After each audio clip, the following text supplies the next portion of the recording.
আগামী 23 জুলাই থেকে ফের বিদেশ সফরে রওনা দিচ্ছেন প্রধানমন্ত্রী নরেন্দ্র মোদী। এবার তার সফর হবে ব্রিটেন ও মালদ্বীপের মধ্যে। 23 জুলাই থেকে 26 জুলাই পর্যন্ত সফর চলবে। সফরে মূল লক্ষ্য দুই দেশের মধ্যে কূটনৈতিক বাণিজ্যিক সম্পর্ক আরও মজবুত করার। বিদেশ মন্ত্রক সূত্রের খবর, এই সফরে একাধিক চুক্তি স্বাক্ষর হতে পারে, যা ভারতের কাছে অত্যন্ত গুরুত্বপূর্ণ। আগামী 23 জুলাই থেকে 24 জুলাই পর্যন্ত মোদী থাকবেন ব্রিটেনে। ব্রিটেনের প্রধানমন্ত্রী কিয়ার স্টারমারের সঙ্গে এই প্রথমবার দ্বিপাক্ষিক বৈঠকে বসতে চলেছেন মোদী। জানা যাচ্ছে, এই সফরে ভারত ও ব্রিটেনের মধ্যে মুক্ত বাণিজ্য চুক্তি স্বাক্ষর হতে চলেছে। এই চুক্তির মাধ্যমে লাভবান হবে দুই দেশেরই বাণিজ্য ব্যবস্থা। 99% ভারতীয় রপ্তানি পণ্যের উপর শুল্ক হ্রাস পাবে। অন্যদিকে ব্রিটেন থেকে আমদানি করা চকলেট, গাড়ি, হুইস্কির দামও কম হবে।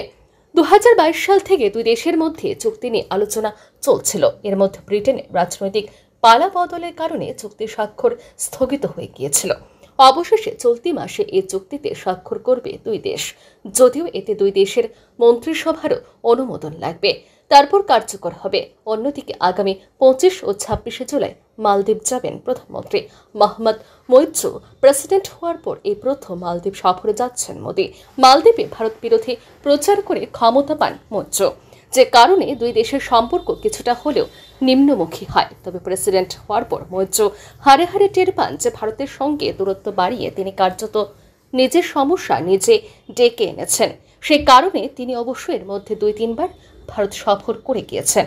এই সফরের মাঝে প্রধানমন্ত্রী মোদীকে একাধিকবার আমন্ত্রণ করেছিলেন, কিন্তু তিনি যাননি।